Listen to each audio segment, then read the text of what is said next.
Annie, avez-vous trouvé votre vocation dans l'écriture? Vocation, je sais pas, en tous les cas, un plaisir évident. C'est devenu un besoin, donc je fais ça assez régulièrement.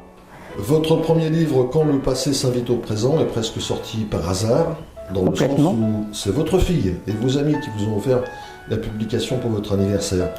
La voyageuse sur le banc, nous en parlerons tout à l'heure, puisqu'il va se passer quand même avec ce livre quelque chose d'assez extraordinaire. Ah oui, tout à fait. Et puis dans les délais très courts, nous voici avec Mémoire d'un cœur funambule. Annie, chaque livre amène ses explications sur le précédent. Vous êtes-vous senti obligé de le faire? Alors obligé, on n'est jamais obligé de rien. Après, forcément, quand on lit le premier ouvrage, il y a un certain nombre d'histoires, puisque chaque page est une histoire à part entière. Il y a des gens, des lecteurs, qui m'ont dit « Ah, c'est des belles histoires, c'est joli, parfois c'est dommage qu'on n'en sache pas un peu plus ». Donc là, je me suis dit « Qu'est-ce que je fais? Je leur dis ou je leur dis pas ?» Et puis, je me suis dit, dans le fond, c'est vrai que c'est bien de donner un petit peu des explications. C'est bien aussi parce que ça redonne vie à des gens qui ont été importants dans ma vie, qui n'ont pas fait que passer. Donc, j'ai fait ça, souvent en prose, dans le troisième livre, parce que c'est plus facile que par la poésie. La poésie, c'est aussi un exercice de style, c'est pas toujours très facile. Faut bien choisir ses mots. Donc là, bon, c'était un petit peu plus simple pour moi de raconter les histoires comme ça. Et alors, lorsqu'on se sent un peu obligé, vous avez expliqué le mot obligé, d'en dire un peu plus, de se mettre un peu plus à nu au niveau sentimental, ça devient gênant, ça vous libère. Quel est votre sentiment?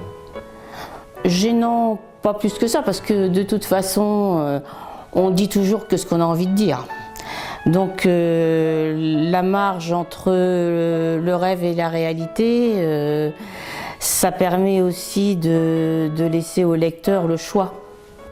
Quand la vie ressemble à un chemin de brousse, vous cahote et vous perd au temps qui vous détrousse, qu'il n'y a plus de repères, plus une âme qui vive, qu'un cœur à l'envers qui part à la dérive, meurtri d'épines vives et un corps solitaire, crucifié, desséché au glacial vent d'hiver.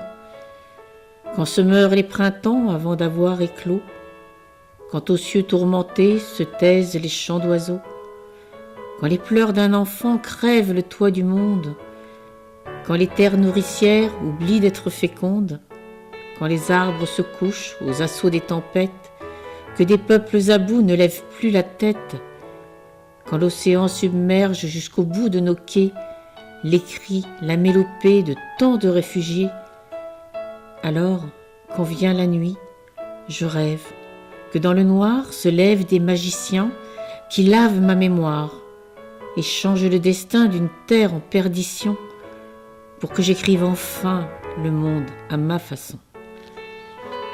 On livre de soi-même ce qu'on veut bien livrer.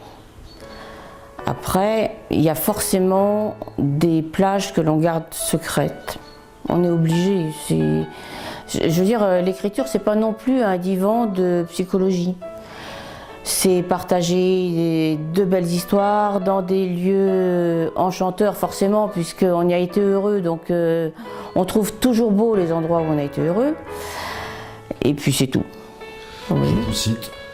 On n'a qu'un amour dans sa vie, tout le reste n'est que comédie, point. Je n'ai jamais changé d'avis. Quand vous avez écrit « Je n'ai pas changé d'avis », en fait, vous étiez dans vos pensées de vos 17 ans, pas de femme à l'âge que vous avez maintenant. C'est exact, c'est quelque chose que j'ai écrit il y a très longtemps. J'ai souvent partagé cette phrase-là dans ce que je fais. Ça a souvent provoqué d'ailleurs un tollé général, parce qu'il y a plein de gens qui m'ont dit que c'était trompé une fois et que la deuxième fois, pour eux, c'était superbe. Chacun a sa façon de vivre ses histoires d'amour, je pense, et puis c'est toujours différent de toute façon, on n'a jamais la même histoire d'amour. Vous êtes une femme de caractère, ça je le précise pour les gens qui ne vous connaîtraient pas. Moi j'ai la chance de vous connaître un peu, notamment dans votre vie professionnelle et aussi votre vie personnelle. Oui. Lorsqu'on vous lit, on sent, j'ai envie de dire, une tendresse qui déborde. Ah oui, ça c'est mon côté caché. Disons que c'est peut-être mon côté Gémeaux qui fait ça. Moi, je suis Gémeaux, donc on dit toujours qu'on a deux facettes, deux apparences, deux façons d'être. Moi, je suis capable d'être effectivement très tendre, je suis capable d'être pas douce du tout quand il y a un souci qui se présente. En tous les cas, que ça soit dans un sens ou dans l'autre, il y a une chose qui est sûre, c'est que je dis toujours ce que je pense. Vous avez fait connaissance, ou plus exactement, c'est une chanteuse qui vous a contacté après avoir lu votre livre et qui a décidé, avec votre permission, voire même avec votre collaboration, d'en faire une comédie musicale. Je pense que vous ne vous attendiez pas à ce genre de choses. Ah bah non, pas du tout, pas du tout. Ça, c'est une aventure formidable. D'abord parce que là, j'ai rencontré quelqu'un de superbe. On s'entend très très bien, donc il faut, pour faire des choses comme ça, il faut absolument s'entendre bien. On a beaucoup de points communs. Et donc, un jour, elle m'a demandé mon livre. Et puis, je lui ai envoyé. Et là, elle m'a téléphoné en me disant ça serait quand même sympa si on pouvait mettre quelques textes en musique. Je pense pas qu'elle ait eu tout de suite l'idée de la comédie musicale. L'idée lui est venue un peu plus tard, quand on a commencé à enregistrer les 2 premiers titres, qui sont sur YouTube d'ailleurs à l'heure d'aujourd'hui. Il y en a un qui s'appelle La femme coquillage et l'autre Poste restante, donc interprété par Mira, puisque c'est le nom de cette chanteuse. Et de fil en aiguille, on est devenus très proches, on est devenus très amis. Et donc, on a commencé à discuter un petit peu de ce projet-là qui prend sérieusement corps puisque la Générale doit avoir lieu le 20 juin prochain. Nous revenons à ces mémoires d'un cœur funambule. Oui. Peut-être une explication du titre. Cœur funambule, c'est-à-dire que j'ai choisi le mot funambule parce qu'on est toujours en équilibre. C'est surtout pour ça. Bon, moi, j'ai toujours l'impression d'être en équilibre. Donc, ça me convenait bien. Et puis, le cœur, c'est pour les sentiments. Chère Aydin, cette fois, c'est la fin de l'été. Je viens de quitter l'aéroport. Sourire de l'hôtesse sur la passerelle. Embarquement, seul. Je rentre à Paris. C'est drôle, la terre vue du ciel. Ça ressemble à un puzzle maladroitement assemblé par une main d'enfant. Je t'imagine en bas, comme un pantin désarticulé par le chagrin. Nous avons éludé cette histoire de départ jusqu'à l'extrême limite. Mais le temps, bien sûr, nous a rattrapés.